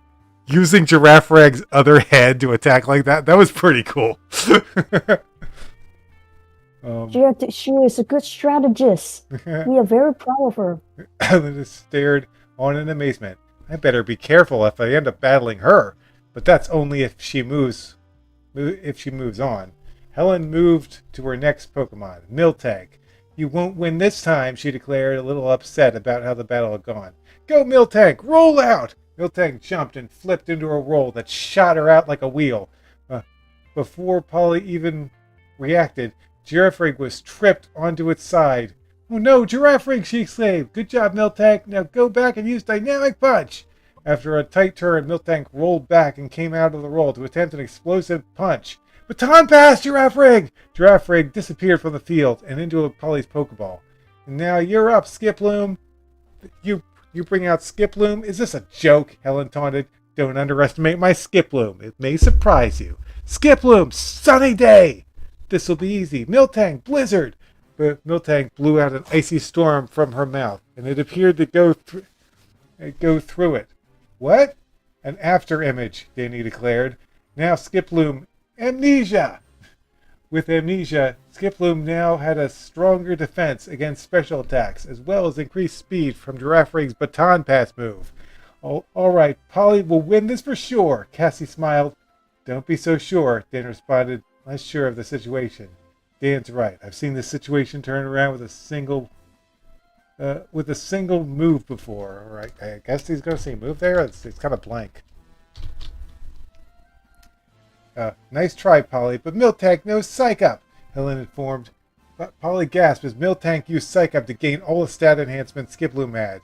Miltank, Ice Punch! Miltank jumped up to a rock and then to Skiploom, who was floating just above. Miltank swiped its arm around, hitting the grass Pokemon in the back and sending it to the ground. Oh no, Skiploom! Polly shouted. Skiploom bounced along the ground in pain. It was chilled by the cold punch and shivered. Skiploom, be warmed by the sun. Be warmed by the sun and use synthesis. Yes, with the sun out, Skiploom will be healed entirely, Steven announced. Miltank, don't let it heal. Use Ice Beam. A blast of ice shot down towards Skiploom. It felt the warm rays of the sun and recovered its strength. That beam will finish it off, and for sure if it hits, Dan declared alarmed. Skiploom is double weak to ice, just like Dragonite, because of its flying grass type. Skiploom, jump up as high as you can! Polly commanded. Skiploom jumped just before the beam hit. It jumped so high, so fast that no one knew where it went. Where did Skiploom go? Helen asked. Did it jump to the moon? Greg asked. Incorrect, son, but if you said the sun, you'd be half right. The sun? Stephen sounded confused. Ha ha! I get it now, Dan realized. Everyone, try to look at the sun. Don't tell people to do that, Dan! It's like everyone look directly in the sun. Burn your eyes out! My eyes are burning! The sun was bright and was hard to look at, but when squinting, you could see... Hold on. A tiny dot slowly floating downward. Oh, and son, you were wrong about one thing, said Jack. It isn't Skiploom anymore. The dot falling out of the sky was actually a Jumpluff. It evolved while it was in the sun! Stephen grinned. All right, Jumpluff, now go! Jumpluff sped up and began a spiraling downward dive for Miltank. Miltank, Ice Beam, Jumpluff, Solar Beam! This battle is over, Jack announced. The Ice Beam climbed up towards Fast to meet Jumpluff. It took a second to charge, but Jumpluff shot a wide, blazing green beam that broke through the Ice Beam like it was paper. Miltank was completely absorbed by it and disappeared in the blast. As the dust settled, Jumpluff landed, and Miltank was lying on her back. Holly Dragonson moves to the next round, the announcer yelled. The crowds cheered, and Dan and Cassie jumped up and down with pride. Linda stood up at a distance, smiling, and walked away. Danny, did you hear that? Your sister is in the tournament. Alicia overheard the loudspeaker. Holly is battling? Danny sounded shocked. I can't miss this one. Come on. The tournament continued, and Polly and Linda moved up. Polly Smeargle fought a Yanma in one battle and won with a rock throw attack. Yanma is a Pokemon that looks like a dragonfly. It has black wings, legs, a red body, and what looks like a green mask over its eyes. Linda's reverse giraffe rig won in a match against a muck with confusion. Both trainers advanced to the final battle, a 4-on-4 match. Danny and Alicia watched all the battles from a high up in the stands where their family and friends couldn't see them. Danny, I can barely see from way up here, Alicia complained. I can make them out, Danny replied. Hey, Polly's going to fight Linda. This is going to be good. You already said that 3 times. But I'll leave it. What are the odds? I'm taking no for What are the odds of this, Polly? Linda asked as Linda asked as two of them walked to their place on the field. Both of us picking it here. Isn't it a little bit unbelievable? It's kind of strange, yes. Well, I will battle you. The referee began the match. Now show me what you got. Houndoom, go now.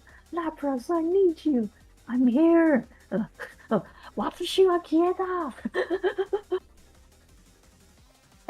That's what he said. I'm here. Lapras spoke telepathically. Wow, a telepathic Lapras. Linda sounded impressed. Houndoom, Solar Beam. Can they do that? Can our big doggo do that? Yeah, it can. Okay. Lapras confused Ray. Houndoom charged up for his next attack. A green of light flashed in and made it stumble back. Body slam. Come on, Houndoom, come to your senses. Lapras rushed to Houndoom with the full force of his body behind it. Full force. What do we got next? The next time, full fighters, but it's really a full. Of his body behind it, Houndoom walked back and forth. Then, surprisingly, it used Solar Beam on Lapras in the last second. The beam severely damaged Lapras, and she fell onto her side. Oh no! Return! Not yet. Lapras refused and used Hydro Pump on Houndoom before fainting. Still confused, Houndoom fell over as well. Okay, let's go lock the door. I will be back. Okay.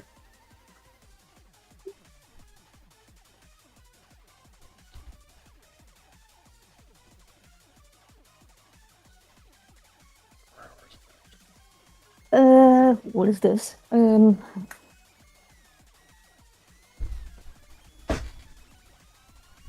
Right here.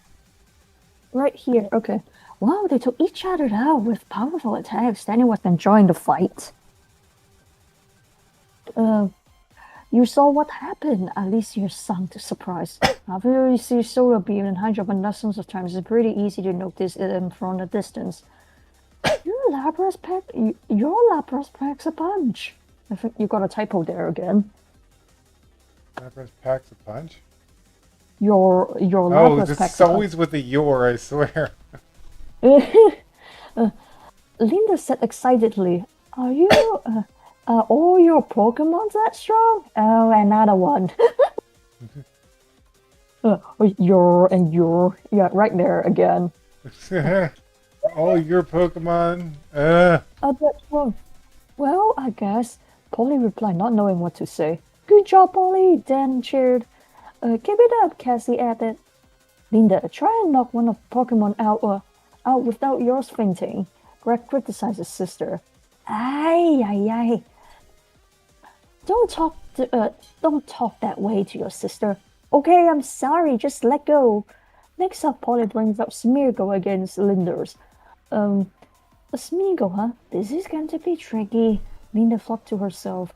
That Pokemon can use any number of attacks. Phew, I'll never know what happened next.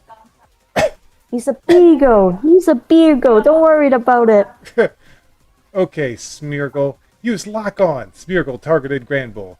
Oh, so that's your plan, Polly. Target me and use some powerful but inaccurate attack? I don't think I'll let you. I'll let you. Granbull, use Roar. With a loud roar, Granbull sent Smeargle back to its ball. Fine, Polly said a little angry. Okay, go Jumpluff. Use Cotton Spore. Granbull, scary face. Granbull gave its opponent a scary look, and Jumpluff responded by throwing spores at it. Both Pokemon slowed in their movements. Granbull, Ice Punch. Ice Punch. Jumpluff, get away now. Still slowed down by the scary face, Jumpluff hopelessly flops about. Granbull lunges in with a frosty blow, sending Jumpluff flying in a frozen ice cube. Polly calls it back as it hits the ground.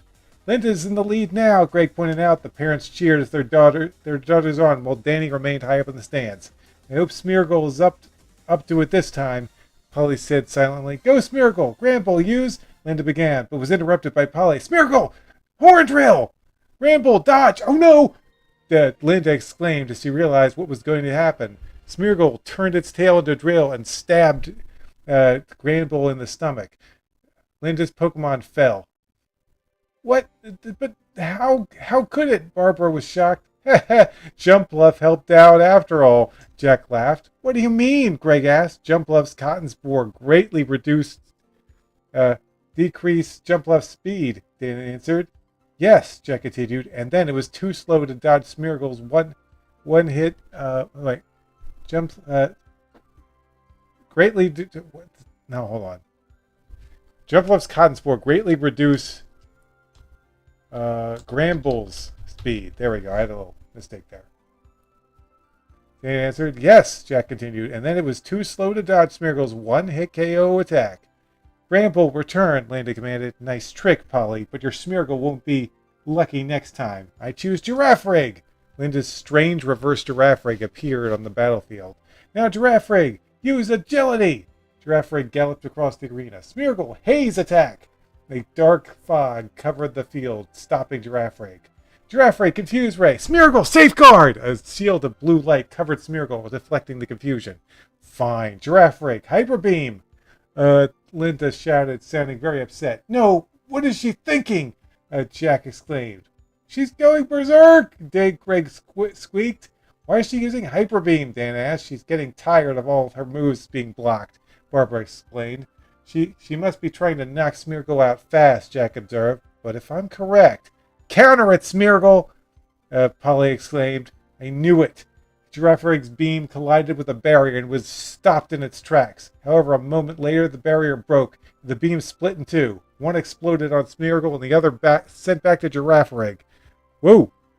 Hey, it's, welcome to the live stream, my friend. Kerrang? Am I pronouncing that right? Kerrang? But yeah. You just entered a pretty intense Pokemon battle here. Smeargle was left laying smoldering on its back, while Giraffe Rig remained breathing heavily on its wobbly legs. Smeargle, Man, can you imagine if they actually allowed to use healing items in fights like that? We could go on forever until we run out of medicine. Seriously, Smeargle, enough. Take a rest now. What is she going to use next? Linda thought. Polly is down to her last Pokemon now, Danny realized. Oh no, at least she gasped. I'll use Cubone as my last Pokemon. No way! Danny got up and raced down to the stands. Wait for me, Alicia yelled. Polly, what are you thinking? Danny yelled at her. Do you want to start reading or should I continue? Yeah. What are you thinking? Danny yelled at her. Polly turned to him. He was the closest he could get to her without a space typo, without jumping onto the battlefield. What are you doing here? I thought that you hated this day. Yeah, forget it. Why are you using Cubo? He hasn't been trained enough yet. But out, Danny, you don't want to have anything to do with this today, so leave me alone. Now, Cubo, headbutt Geoffrey while it's recovering from hyper beam. Cubo rushed to his opponent and jumps skull first into its side. Geoffrey had taken too much damage. It fell onto the side from exhaustion. Think she's better than I thought. You bet she is, Alicia added. Yeah, the Dragons and the Sire family looked over and saw Danny and Alicia. When did you guys sit there? A second ago. But still, even if Polly's Cubone and beat Geoffrey even last too long against Linda's new full-strength Pokemon. And I disagree. I've seen many uneven Pokemon beat strong foes in the past. Yeah, but this Cubone doesn't have Boom Club. Danny replied, What? No? Really? Oh no, this may not be good. Okay, Polly, looks like it come down to your Cubone versus mine Arcanine. Linda's big dog howled as it came out. Dig. Okay, Dig. Okay, you use Dig too. Hey, remember that fight we were using? with the two Pikachus? You use Dig, huh? I use Dig. Use Dig. Use Dig. Use Dig. Use Dig. Use Dig. Like that. Yeah. Yes. And then, yes, Karain, this is Pokemon. It's all Pokemon. and then they got defeated because we were wearing the helmet. Oh yeah, that was funny. Where can we get another helmet like that? Because that helmet is awesome. Yeah, it's pretty awesome. Neither trainers nor the onlookers could tell where the Pokemon were and what they were doing. The ground began shaking and dirt filled the air as the two Pokemon emerged. They seemed to be struggling over something. Is that a bone? What? It's the bone your Arcanine buried here earlier, remember? Oh, yeah, that's right. Arcanine gripped the bone in his mouth while Cubone tried to pull it out. The great dog whipped his head and throwing the little Pokemon off. Arcanine began gnawing on its buried treasure. What are you doing? Don't just go eat. Don't just sit there eating. Go get Cubone. Arcanine rushed at Cubone with the bone sticking out of the side of his mouth. Flip that bone over there, Cubone. Skull bash through the bone. Cubone ran toward the incoming dog, crouched down and launched itself. Space again, itself. Upon Cubone hitting the tip of the bone, the bone. Sorry, there was a bug last night, and I let it go. The bone flipped out of Arcanine's mouth and spun through the air. It moved in a swift speed and turned around like a boomerang. Arcanine leaped out the air to catch it, but Cubone hopped on his head and caught it. The little Pokemon flipped into the air, landed on his feet, and started glowing. It's great. Two of Polly's Pokemons are evolving in one day. Wait, which was the first one? Because I kind of drifted off. Skiploom evolved into Jumpluff. Nice. You mean the triple fluffy one? Yeah, the triple fluffy one. Cubone doubled in size, its skull helmet changing shape fit securely over its head, and its tail grew to spike. The bone it held also grew in size. It was thicker now, looked more like a club. If you were in Galar, the bone even start burning or something. I think maybe. Actually, it's in Alola that happens. Okay. So it's not British. Not British, no. Marowak, the Bonekeeper Pokemon, evolved form of Cubone. Marowak, the Bonekeeper Pokemon, the evolved form of Cubone. This Pokemon collects bones from an unknown place. A Marowak graveyard exists somewhere in the world. Rumors say. I'm from. Okay, so they're asking where we're from. I'm from. America, North America, and Gary's from Asia. There, that's good enough, right? Um, Yeah, that's let's leave it in that. Yep. oh, yeah, let's leave it as that. Okay. Um, anyway, I guess it's my turn I now. read that. I read that. I read that. I read that. Marowak chopped its bone club. Marowak chopped its bone club through the air angrily. Chopped? Serious? I'm gonna say swung instead. That sounds weird. Okay, this person is from Indonesia. Okay. Let's see. Marowak swung its bone from angrily. Okay, Arcanine, let's attack with extreme speed. Arcanine vanished, and Marowak felt a sudden blow to its side. Then another attack came. Marowak, it's trying to use speed against you. Let's see how fast it moves when the ground is shaking. Earthquake! Marowak slammed its bone against the ground, causing the earth to shake violently. Arcanine stumbled to the ground. It's time, Arcanine, use special combo we came up with. Linda called out. This isn't good for Polly, Greg stated. No, Jack agreed. What is it? Danny asked. It's a combo of teleport and extreme speed. Jack answered. It's fast and very powerful. Arcanine vanished in a flash of blue light. Marowak looked around as its attack ended. Its opponent was nowhere to be seen. It's above you, Marowak! Polly screamed. Marowak looked up to see an Arcanine rushing straight downwards like a rocket. It's teleported itself at super high speed, said Danny. Exactly, Jack replied, and then it combined the momentum of the fall and the extreme speed together. Arcanine could really hurt itself with this attack, though. I wish she hadn't chosen to use it. There's not time! Marowak, use Boomerang! Marowak threw its bones spinning upwards at Arcanine. Dodge to the side! Linda ordered. Arcanine jetted around the flying bone, continued its direct collision course for Marowak. It was all over in a couple seconds. Marowak was knocked out, laying in a deep crater, and Arcanine stood over it. Well, it looks like this match is over, the announcer declared. Arcanine stood proud at its victory. Arcanine, what are you doing? Linda yelled, Look out! Arcanine was so happy with its victory, it did not notice the Bone Club making its return journey. It smashed Arcanine in its head, and the poor dog fell into a heap. Well, everyone, even with this sudden knockout, Marowak was down first, so Linda wins the match. The audience cheered loudly, while Polly and Linda ran into the crater to help their Pokemon.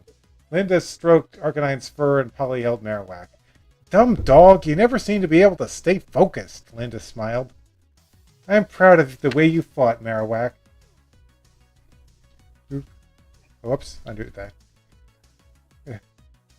Marowak will win next time. Polly returned Marowak to its ball. Linda extended her hand to Polly and smiled. Good match. If that boomerang... Actually, sorry to interrupt again, if Linda is not in the match, it's not in the match or something. I wonder if we are going to see that the boomerang thingy again outside of matches, because that seems like a really life-saving move. Yeah. It was like you miss, and then Polly says something like, "You are wrong. Marowak never misses. This is just a plan." Something like that. Good match. If that boomerang had been a little faster, you would have beaten me. Polly shook Linda's hand happily. Hey, Polly. Danny stood just above them at the top of the crater. That was one awesome battle, sis. He winked at her. That was the last time Polly saw her brother that day. For the second after he congratulated her, he fled out of the stadium. When it got late at night, Danny reappeared at the Pokemon Center. Well, look who showed up! Polly said, looking annoyed as she walked in with the other 4 members of their travel group. Sorry, as I was so, tired with the big day, he said. Yeah, our big day, Polly said, motioning to Alicia and Shelly, who were standing behind her. We don't mind, Alicia and Shelly said. Oh, yeah, well, Mom and Dad did, Polly said. You're in such big trouble. She made a evil expression, which irritated Danny to no end. Indeed, he got chewed out on the phone immediately after. After hanging up the phone and looking dejected, Danny sat down. His cousin sat next to him. Wow, they were pretty upset with you, Alicia said. Danny didn't speak as much as make a groaning noise. So, where to now? Asked Helen. This seemed to bring Danny out of his depression. He stood right up with a bright smile on his face. Do you even have to ask? Tomorrow morning, we're going to Cinnabar Island. And that,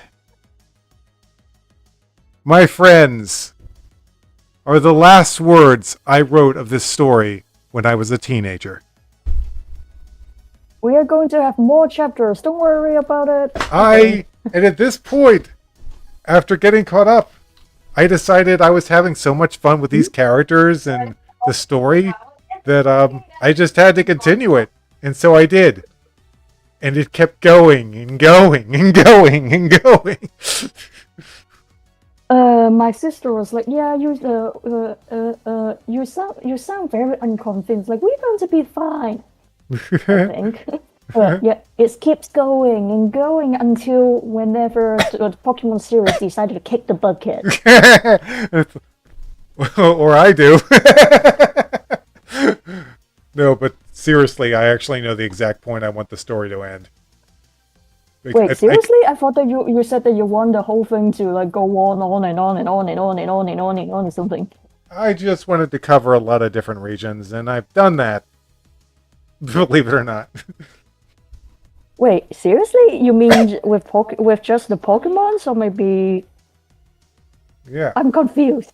I thought that you want to cover the whole world or something. The story that I've written, which we haven't gotten to yet, and we won't get to for a bit, I cover several regions, other regions. Okay.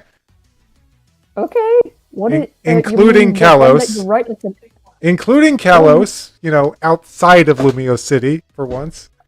Oh, thank God. Okay, Kerrang, somewhere else other than in Paris. Bye, Kerrang. Eat your omelet. Take care. We can finally move on to something else other than just Paris. But yeah, I can't believe it. This was originally going to be the stopping point, but I kept writing the story. I'm glad that you enjoy writing it, though. Yeah. I was just like, I gotta finish JoJo, but then I was like, it's a thing, where you're like writing a story and then you're like, okay, I'll just do this much or this, and then ideas keep popping in your head. Oh, this would be really cool, or what if the characters did this, or what if they went here?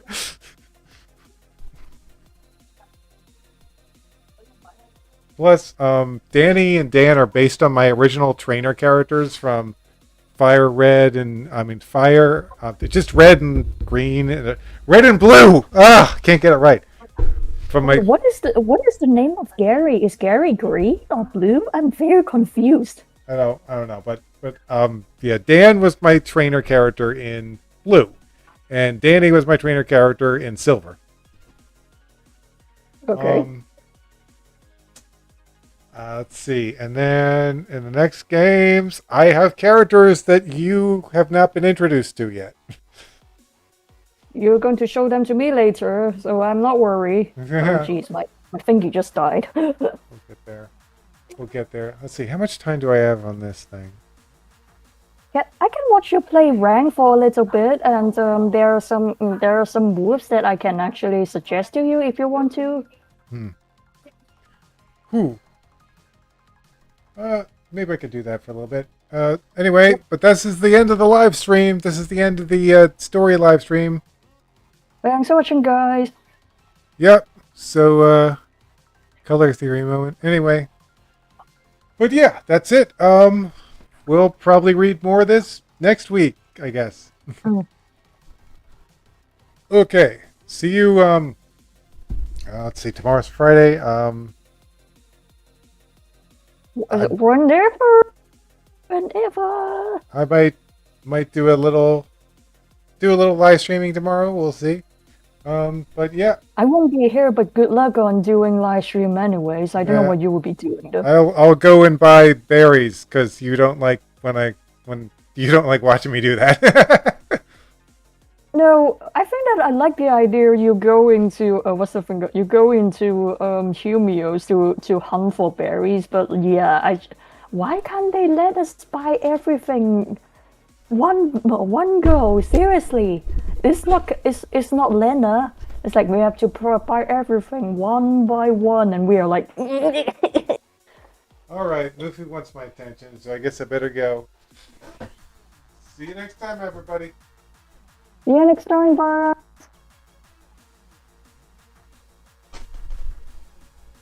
Did you see the cats that I got while